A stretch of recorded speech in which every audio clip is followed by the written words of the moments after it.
আসসালামু আলাইকুম। সকলে কেমন আছেন? আজকে আবারও নতুন একটি রেসিপি নিয়ে হাজির হয়ে গেলাম। বাসায় যদি আলু থাকে তাহলে এই রেসিপিটা খুব সহজেই বানিয়ে নিতে পারবেন। দুর্দান্ত স্বাদের এবং অনেক হেলদি একটি রেসিপি।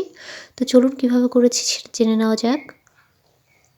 এখানে আমি ২ টা আলু ছিলে নিয়েছি, দেখতে পাচ্ছেন। ভালোভাবে পরিষ্কার করে এখন এটাকে কিউব ছোট একদম ছোট কিউব করে কেটে নেবেন। তারপর আমি এটা একদম হাফ বয়েল যেটাকে বলে সেটা করেছি। দেখতে পাচ্ছেন ঠিক এরকম হাত দিয়ে ডাবা দেওয়ার পর কিন্তু এটা একদম সফট হয়ে গেছে। এখন আমি এখানে দিয়ে দিচ্ছি ভুট্টার আটা। আপনারা এই ভুট্টার আটার পরিবর্তে কর্নফ্লাওয়ার দিতে পারবেন ২ চামচ। এখন দিয়ে দিচ্ছি চালের গুঁড়া। আমার আলুর পরিমাণ হিসেবে কিন্তু আমি এখানে দিচ্ছি। আপনাদের আলুর পরিমাণ হিসেবে আপনার মেজারমেন্টটা কম বেশি করে নেবেন। এখন দিয়ে দিচ্ছি পরিমাণ মতো লবণ। দিয়ে দিচ্ছি বিট লবণ। এখন দিয়ে দিচ্ছি মরিচের গুঁড়া। এটা আপনাদের কম বেশি এটাও করে নিতে পারবেন। দিয়ে দিচ্ছি গরম মশলার গুঁড়া। রাঁধুনি গরম মশলাটা আমি ব্যবহার করেছি। দিয়ে দিচ্ছি ধনিয়া গুঁড়া। এখন দিয়ে দিচ্ছি ম্যাগি মশলা, যেটা সকলের বাড়িতেই থাকে।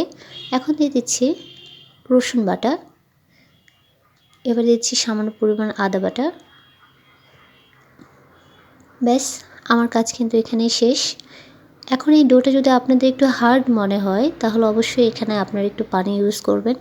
তবে আমি পানি ইউজ করিনি, কারণ আমার আলুটা কিন্তু অলরেডি ভেজা আছে। আমি এখানে একদম ভালোভাবে সফট একটা ময়ান দিয়ে এখানে ডোটা তৈরি করে নিচ্ছি। এখন আমি এটাকে হাত দিয়ে চেপে ভালোভাবে একটা শেপ দিয়ে নিচ্ছি। আপনারা আপনাদের পছন্দ মতো যে কোনো শেপ দিয়ে এটা করতে পারেন। রাউন্ড করেও করতে পারেন এবং যে কোনো আপনাদের ইচ্ছা মতো কিন্তু এখানে শেপটা দিতে পারেন। আসলে বাড়িতে থাকা জিনিসগুলো দিয়ে যদি আপনারা বাচ্চাদের জন্য একটা স্বাস্থ্যকর নাস্তা তৈরি করে দিতে পারেন তাহলে আমার মনে হয় এটা সবথেকে ভালো হয়। কারণ বোঝা যায় যে আসলে আমরা এটার ভেতরে কোন জিনিসটা ব্যবহার করেছি। এখন আমি একটা স্টিলের গ্লাস দিয়ে এটার উপর দিয়ে যে ভাগটা অসমান ছিল সেটা আমি সমান করে নিচ্ছি। তবে এটা অপশনাল, আপনারা এটা করতে পারেন আপনাদের পছন্দ মতো।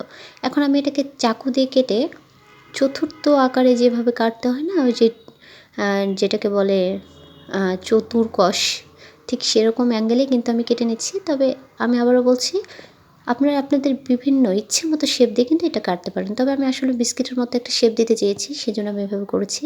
আর ধারে যে অসমান অংশ ছিল আমি কিন্তু সেগুলো কেটে নিচ্ছি এবং পরবর্তীতে সেগুলো দিয়েও কিন্তু আমি আবার সমান করে এভাবে সাইজ করে কেটে নেব। তো দেখতে পাচ্ছেন আমি এতটুকু মোটা রেখেছি, আপনারা এর থেকে পাতলা করেও কাটতে পারেন।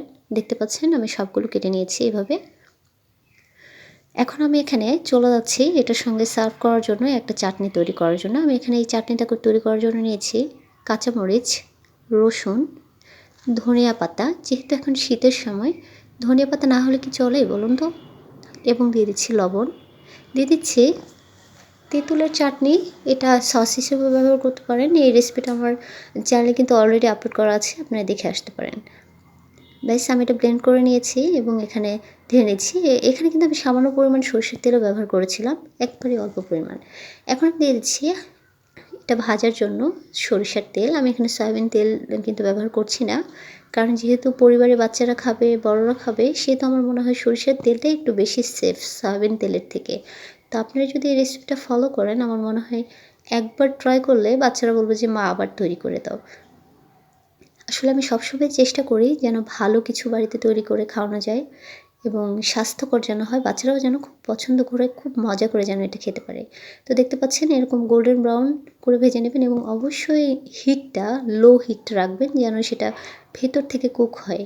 তো দেখতে পাচ্ছেন আমার এখানে সবগুলো কিন্তু ভাজা তৈরি হয়ে গেছে এবং চাটনি হোক, সস হোক, যে কোনো কিছুর সঙ্গেই কিন্তু আপনার এই আলুর বিস্কিট বলেন বা চিপস বলেন, যেটাই বলেন না কেন, দুর্দান্ত কিন্তু খেতে। আপনারা একবার হলেও ট্রাই করবেন এবং এটা কিন্তু এত উপর থেকে মচমচে, মানে এত ক্রিসপি, আপনারা কিন্তু ট্রাই না করলে বুঝতে পারবেন না।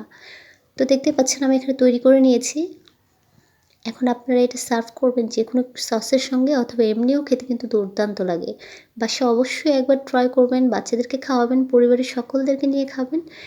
ভালো থাকবেন, সুস্থ থাকবেন এবং রেসিপি সংক্রান্ত কোনো বিষয় থাকলে অবশ্যই আমাকে জানাবেন। আমার নতুন চ্যানেলে একবার হলেও আমার চ্যানেলটা গিয়ে ঘুরে আসবেন। আমার জন্য দোয়া করবেন। সকলে ভালো থাকবেন এবং বাসায় ট্রাই করার পর কেমন লাগলো অবশ্যই সেটাও আমাকে জানাবেন। ভিডিওতে একটি লাইক করবেন। সকলের জন্য রইল দোয়া এবং ভালোবাসা। সবাই ভালো থাকবেন, সুস্থ থাকবেন। আসসালামু আলাইকুম। আবার দেখা হবে নতুন কোনো সময়, নতুন কোনো বিষয় নিয়ে। ততদিন পর্যন্ত স্টে সেফ, স্টে হেলদি।